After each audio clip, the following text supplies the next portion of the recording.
Good evening, everyone. Welcome to the channel. Before I begin, here are my disclaimers. Today I am going to give you an update about KCS General Stores Inc. quarterly report.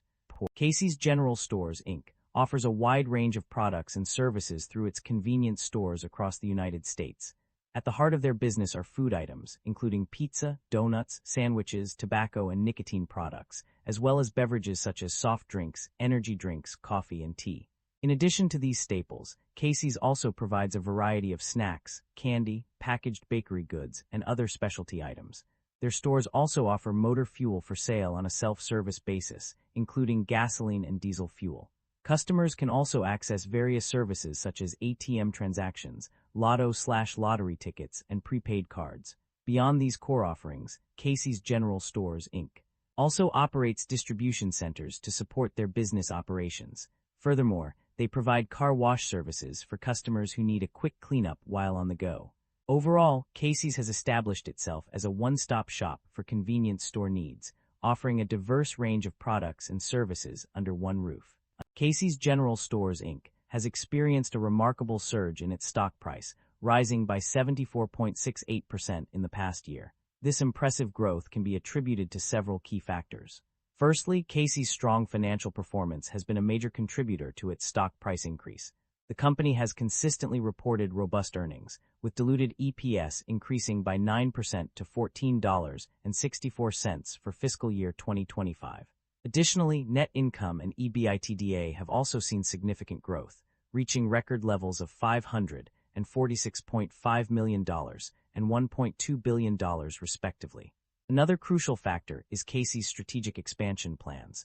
The company has made significant investments in store growth, acquiring 198 CEFCO locations and building or acquiring a total of 270 stores in fiscal year 2025. This aggressive expansion strategy has not only increased the company's revenue, but also provided opportunities for future growth.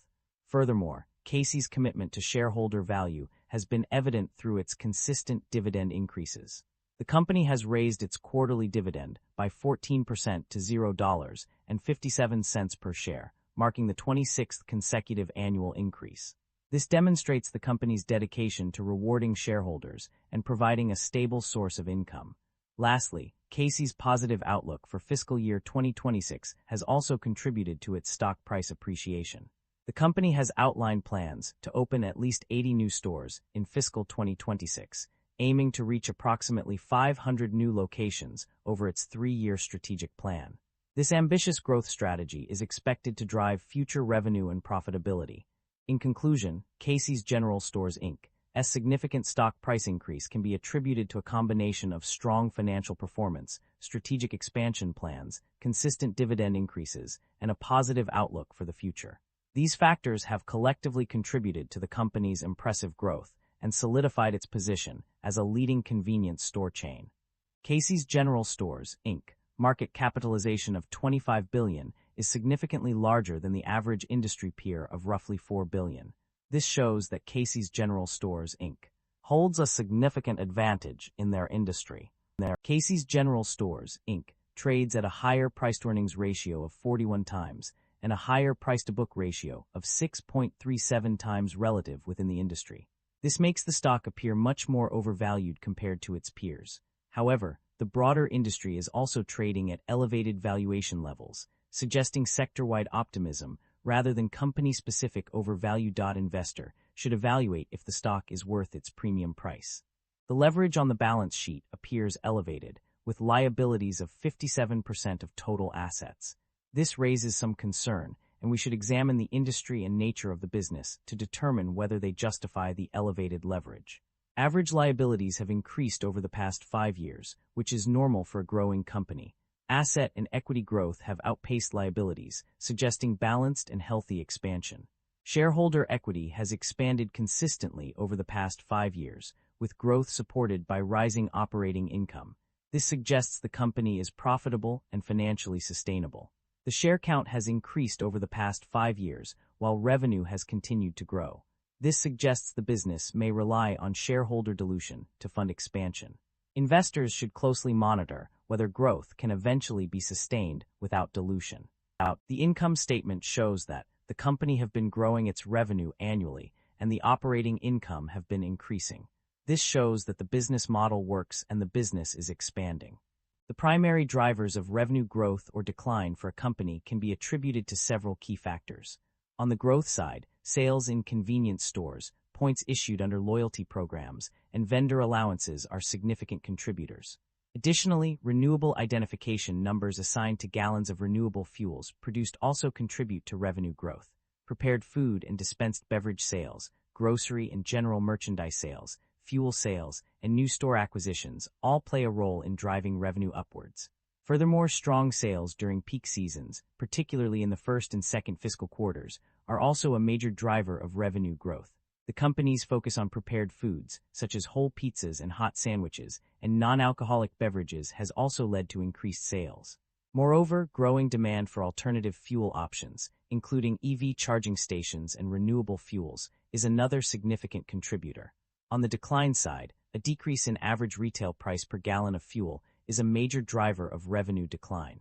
However, this decline is partially offset by an increase in the number of gallons sold of fuel. Despite this, the overall impact of lower fuel prices on revenue remains a concern for the company. Net income experienced a significant increase from 2025 to 2026, rising by 23.1% to reach $551,764. This growth was also evident in the first quarter of 2026, where net income jumped from $87,097 in 2025 to $130,073. The improvement in profit margins was a notable trend, with net income margin increasing from 2.22% in 2025 to 3.33% in CONE 2026 and 4.25% for the year 2026. This increase can be attributed to a rise in revenue less cost of goods sold per gallon, which increased by 5.4% to 41.2 cents. However, despite these positive changes, there were some offsetting factors that contributed to the overall growth. Depreciation and amortization saw an increase of $38,259, 12.9%, while share-based compensation rose by $7,502, 21.2%. These increases may have had a moderating effect on the net income growth, but ultimately did not hinder the significant improvement in profit margins. The company's financial performance indicates a strong ability to generate cash from its core operations. A key indicator of this is the positive operating cash flow, which measures the amount of cash generated by the company's daily business activities. According to the provided data, for the 9 months ended January 31, 2026, the net cash provided by operating activities was $979,030. This significant figure demonstrates that the company is successfully converting its profits into cash, a crucial aspect of maintaining financial stability and growth.